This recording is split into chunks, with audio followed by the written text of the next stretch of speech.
सर्वश्रेष्ठ वर कौन? नवी कहानी बेताल 25 विस्तारित रूप। प्राचीन काल में चम्मापुर नाम का एक वैभवशाली नगर था। इस नगर पर चंपकेश्वर नाम के एक धर्मपरायण और न्यायप्रिय राजा का शासन था। उनकी रानी का नाम सुलोचना था, जो अपने गुणों और रूप के लिए विख्यात थी। इन दोनों की एक पुत्री थी, जिसका नाम त्रिभुवन सुंदरी था। जैसा कि नाम से स्पष्ट होता है, राजकुमारी का सौंदर्य तीनों लोकों में अद्वितीय था। जैसे जैसे वो बड़ी होती गई, उसका रूप और भी अधिक निखरता गया, मानो साक्षात अप्सरा ही धरती पर उतर आई हो। जब राजकुमारी विवाह योग्य हुई, तो राजा चंपकेश्वर और रानी सुलोचना को उसके विवाह की चिंता सताने लगी। स्वाभाविक था कि इतनी रूपवान और गुणवान कन्या के लिए योग्य वर ढूंढना एक बड़ी चुनौती थी।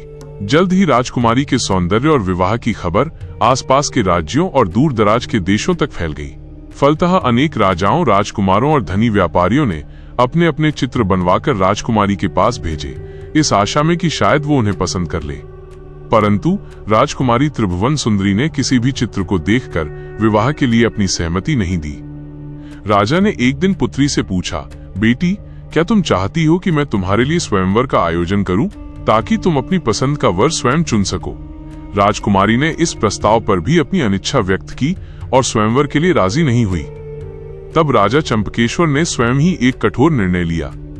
उन्होंने तय किया कि वो अपनी पुत्री का विवाह केवल उसी व्यक्ति के साथ करेंगे जो रूप, बल और ज्ञान, इन तीनों गुणों में अन्य सभी से बढ़ा चढ़ा होगा और वास्तव में राजकुमारी के योग्य सिद्ध होगा।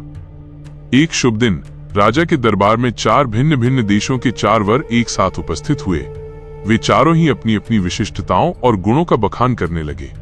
पहला वर आगे आया और उसने कहा, महाराज, मैं एक अद्भुत विद्या का ज्ञाता हूँ। मैं ऐसा महीन और उत्कृष्ट कपड़ा बुनता हूँ जिसे कोई और नहीं बना सकता। मैं उस एक कपड़े को 5 लाख मुद्रा में बेचता हूँ। इस आय का विभाजन भी मैं धर्म के अनुसार करता हूँ। 1 लाख देवता को अर्पित करता हूँ, 1 लाख स्वयं अपने शरीर पर धारण करने के लिए रखता हूँ, 1 लाख अपनी पत्नी स्त्री के लिए सुरक्षित रखता हूँ और शेष 1 लाख से अपने खाने पीने तथा अन्य दैनिक खर्चों का निर्वाह करता हूँ। ये अनूठी विद्या और कला किसी और के पास नहीं है। दूसरा वर बोला, राजन, मैं दूसरा हूँ जो जल में रहने वाले तथा धरती पर विचरण करने वाले सभी प्रकार के पशु पक्षियों की बोली भाषा को न केवल समझता हूँ, बल्कि उनसे संवाद भी कर सकता हूँ। तीसरे वर ने अपना परिचय देते हुए कहा, मैं ऐसा प्रकांड विद्वान हूँ कि मैंने शास्त्रों का गहन अध्ययन किया है।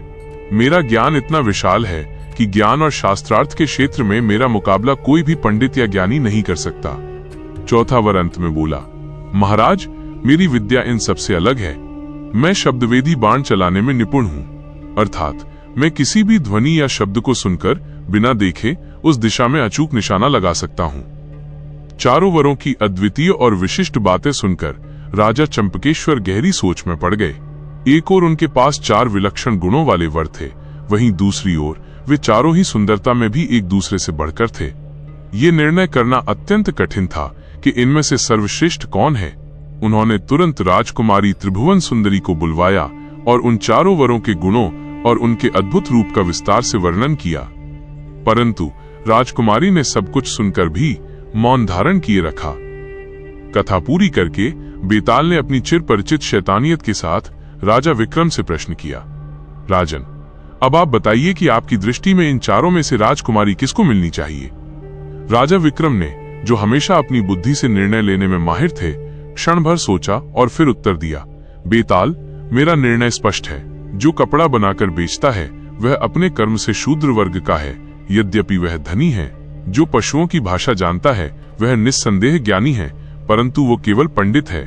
जो शास्त्रों का अध्ययन किया है और ज्ञानी है वह ब्राह्मण है और पूज्य है, परंतु जो शब्दवेदी तीर चलाना जानता है वह क्षत्रिय वर्ग का है। वह बल और कला में श्रेष्ठ है।